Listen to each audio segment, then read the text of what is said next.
Hey, I'm Jack, I'm Scroll.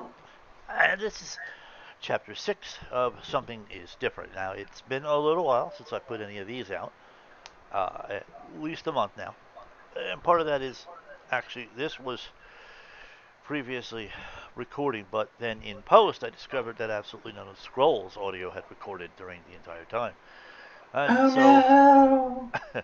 so I went through the whole thing sounding like I was talking to an imaginary friend, sounding just a touch on the crazy side. It was Uh, probably a very sexy friend then. well, damn, But okay. you just have to imagine that. Well, you all imagine that. I'm going to have a sip of coffee, and then I'm going to start reading chapter 6 of The Lost Girls, written by Quill Scroll, Again! inspired by the movie from the 80s, The Lost Boys, which I only recently learned actually was a trilogy. I actually recently purchased the Blu ray collection. Um, at some point, I think Scroll and I may watch that, react to it, and share if YouTube doesn't squash it. Uh, Yeah, Jack actually told me about that. I actually didn't know about that. yeah, I was surprised you didn't know about that. Um, all right, so chapter 6. Something is different. Rolling Thunder. Oh, that's the Australian lady. So you just died? Rolling Thunder asked as she supportively held the other end of the large black punching bag I was rhythmically punching within this gym we like to share together. I mean, and they stream you out of yours, love. I guess so, I said with a shrug as I continued punching.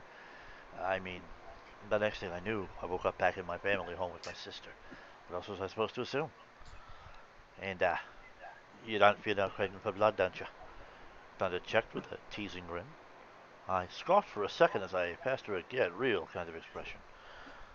Aye, aye, you can't fool an old ass like me for at least finding the idea fascinating. Thunder said with a coy grin as she continued to hold the punching bag steady. I mean, you can't deny the fact that there are some mysteries we ponies don't understand out on these here parts.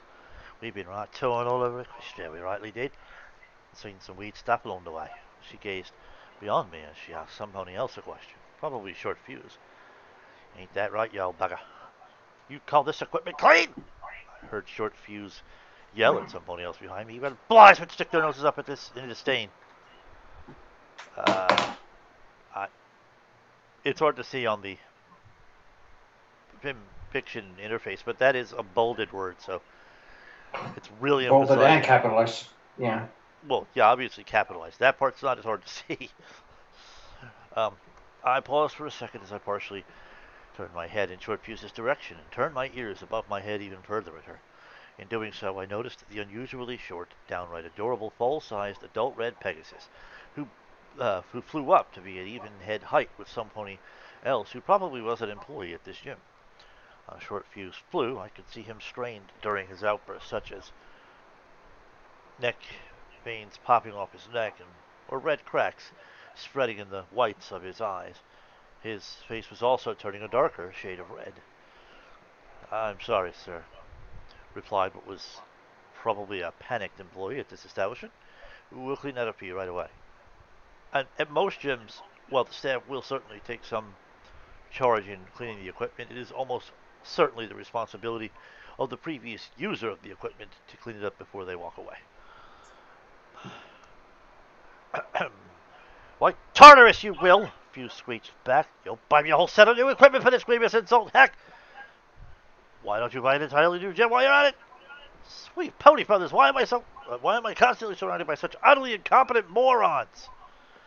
It's fair to say that a moron should just by default be considered incompetent, but okay. Uh, a faint fond grin grew on my lips before I redirected my attention back at my punching bag, then resumed my punches. Sweet Celestia. I so missed these two. In there with them, I felt like I finally returned home, or at least pay my true home a visit, which doesn't that kind of mean the same thing? Goo old short fuse. I'm, I'm not. I think you might be confusing the Australian accent with something like a thick Cockney. Anyway, Rolling Thunder Wonder said if with a. you said. wonder if you said that before. Huh? I wonder if you said that before. I don't know. Rolling Thunder said with an amused chuckle and a shake of her head. Always good to be riled up a bit something, Danny. Paused for a second as I collected my breath, shook my head, and expressed, as I resumed punching, "Sweet Celestia, I really miss you too." "That's too, love," Thunder replied with an even look of fondness at me. "So ain't rightly been the same since you left, mate." "You two are continuing?" I asked with hope in my voice. She nodded and said, "Aye, but like I said, it ain't been the same without you. You're usually the one to schedule and arrange all the stunts and whatnot." She gave a devious grin as she added, "And you always got a sinister mind at it. I've always loved that about you." I frowned a bit as I continued punching while I said, "Alas, I cannot as much as I might like to." Because that's how lightning dust talks. Well, it rightly would be nice if these here old shadow bolts or whatnot really did exist. Rolling Thunder mused aloud. Apart from apparently trying to kill you, they sounded like they hoofled themselves rightly well up in yon sky. Ain't many that can keep up with your either. That's for bloody true. I didn't say anything to that. I just kept punching. So, how are all the old things out on yon homestead? So, she's both Australian and Old English, Thunder checked. "I don't want to talk about it," I replied glumly. "Oh, come on there, love. Don't be like that. You can't trust the old partner. You can't trust your old partner. You ain't crying with your secrets. Who can you trust? Come on then. Out with it, love. Lay it all on good old Thunder." I paused as I sighed and then asked, "You sure you want to know?" Before she replied, I resumed a combo of punching. "It's good to get off your chest, love," she told me. Even your strong shoulders can't take endless pressure without in. That's for true." I sighed again before I replied, "Well, if you must know, I'm peeved." That was the word that's getting everybody to gasp in the shoot, the conversation. I think it was Fluttershy and Rainbow Dash. Yep, and maybe children be crying at this point. Ah, okay. "Whoa," Thunder exclaimed in shock. "Ain't that a bit harsh?" Oh, dear God. Oh, this is mature reading. "Are you kidding me?" I growled as I punched much faster. First I get kicked out of the Wonderbolt, then I form the most awesome flying team in the sky, only to get dragged from that by my very own sister. And it isn't even her fault. Thunder regarded the punching bag itself as my punches not only picked up amazing speed, but also power. "So who am I going to blame for all this misfortune, huh?" I snapped irritably. "Whose head should I punch at till it's spinning several times? I just can't take all this shameless surrender. I feel like I should be crushing something, not lying down and taking it as if my hind legs were spread." Mate," Thunder said with a voice of rising caution, as I continued to my rapid barrage of punches. "Why did this have to happen to me, huh? Tell me why." I practically screeched. I had a good thing going, a very good thing. When I found in the washouts, it felt like I discovered my cutie mark all over again. It was my destiny. Now it's all ripped apart from me. By that time, without me consciously realizing it, I was punching the bag in a blur of motion. I averaged about 47 punches per second across 12 seconds, so... Time for math, huh? Hit the wrong one. Yes, it is time for math. Give me a second. I didn't want to open up Microsoft Word, and normally I can do math in my head, no problem, but screw it. You said you average over that? That's 564 total, if it's 47 per 12. Or, well, I don't know. The mean of the 12 of them has to be somewhere in the range of that. But you could have done more in 1 second and less in another and still come up with that. So anyway. It's about the speed of a machine gun. And every single one of those punches landed with the force of a professional boxer taking his or her time to wind up for their most devastating punch they could possibly do in their entire career. As I continued, I started to rapidly punch a bunch of holes in the punching bag, which thus proceeded to leak sand like blood would from a pony body. By the way, that particular type of bag with sand filled like that is called a heavy bag. Hmm. The smaller one that looks like the uvula hanging in the back of your throat is called a speed bag. Hmm.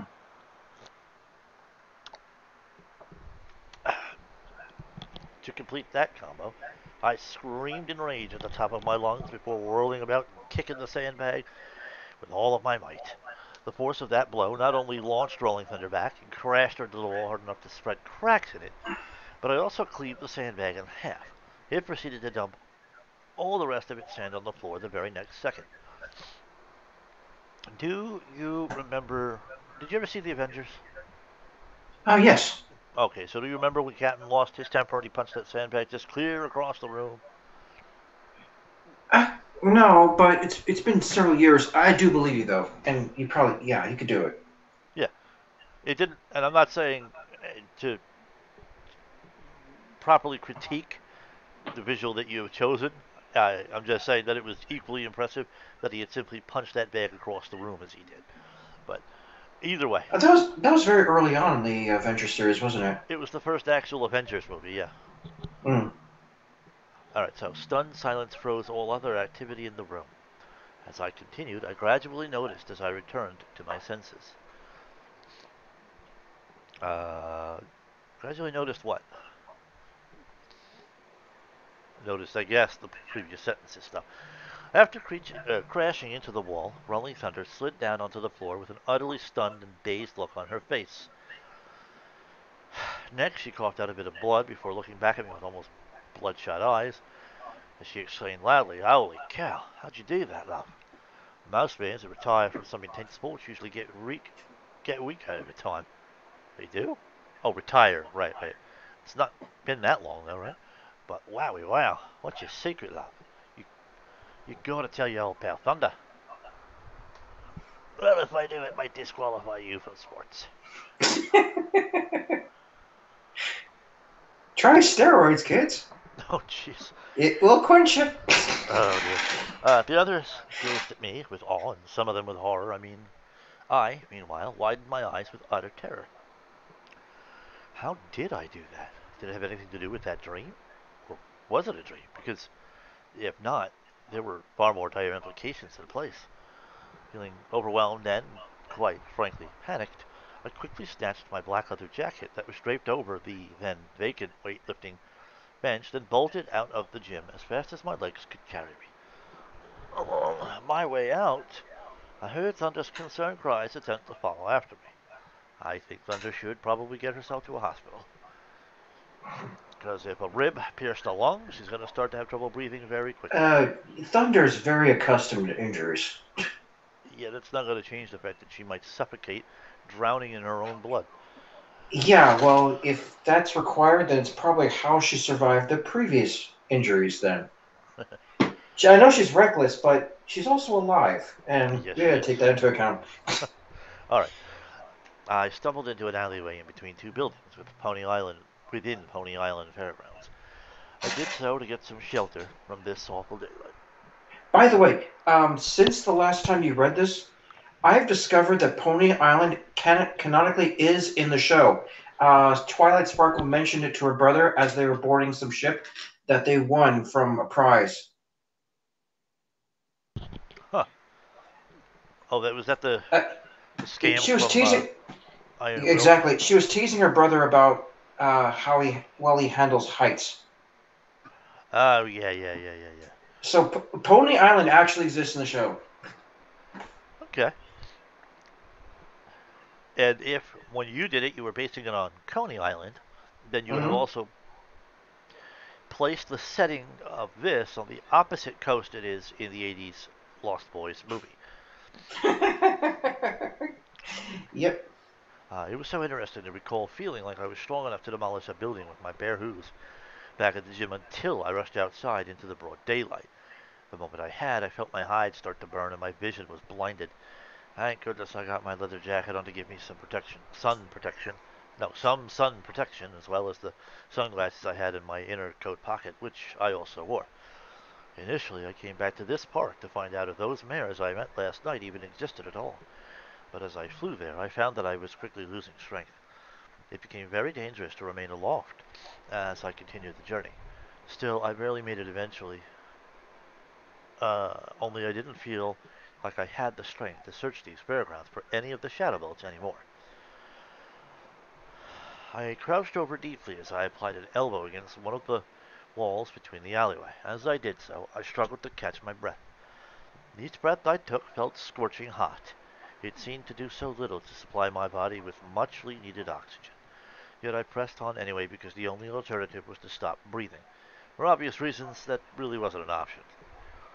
Thanks, Celestia, I had those sunglasses in my inner jacket pocket. Usually, I held on to these just to look cool in the eyes of my fans, or to give my eyes some protection as a windscreen for fast flight, just in case I had nothing else. But on that day, they really came unexpected and hoofy. Unexpectedly in hoofy. That's such a weird sounding word. I know what you're doing here. I'd say the majority of the fandom would, but it still sounds so silly. In hoofy for the very purpose they were originally designed for. The thing was, I didn't know what was going on with my body anymore. Back at the gym, I didn't even consciously notice how much damage I did to that punching bag until I utterly demolished it and probably sent good old Thunder back into the hospital. This alone was very freaky to me, but the moment I rushed outside in a panic, I felt sick, dizzy, and weak. I recalled feeling that way somewhat along my way to the gym on that morning too, but at the time, the symptoms weren't nearly so bad, so I mostly dismissed it earlier. Had I come down with something? Was it much more serious than I initially thought? Memories of last night's dream returned to my mind as a possible explanation, but the rational side of my mind struggled hard to rebel against it because, according to those memories, I died. Just straight up died. No opponent survived being impaled on a stalagmite through the abdomen for very long. This is true. Thinking back, I recalled thinking that those mares, the Shadow Bolts, acted very unusual. Ponies normally are highly individualistic anyway, but there was just something about them that felt off in a dangerous sort of way. Normally, danger doesn't scare me. In fact, I usually found challenging danger quite thrilling, but in this case, something about them felt unnerving. Their attitude, their abilities, their language, their movements, almost everything about them cries out the words dangerously abnormal, as if they weren't really ponies at all, but rather something much more sinister. Could they be changelings? I never met one that I'm aware of, but I suppose that's the point. If I ever did meet members of their species, how would I know when their most iconic ability was the ability to disguise themselves as anything and anyone? And if they were changelings, how could they bring me back from the dead? If changelings were always powerful enough to bring back the dead, it seemed to me their earlier world conquest goals would have gained more momentum by now. Instead, hardly any pony was aware of their existence. Even after the newspaper spread the word about their society's so-called reformed state, hardly any pony I've ever known actually met one. Still, this was the most rational conclusion my mind seemed to insist upon because, as apparent ponies, they felt just a little too off. Some of it was hard to explain even to myself, but my instincts insisted normal ponies don't act like they do. Still feeling dizzy, I pressed my whole back against the wall and shook my head in an attempt to clear it. I then gazed across from me and noticed something that caught my eye in a bad way. A poster of the Wonderbolts. Moreover, this particular poster featured Rainbow Dash herself in the center of their flight formation. The bolts, in this case, were apparently in the middle of swooping up from a low dive, and this poster seemed to capture an image of them just at the upper cusp of the U-shaped curve. Upon sight of the poster, fury sank into the pit of my stomach and bile into my mouth.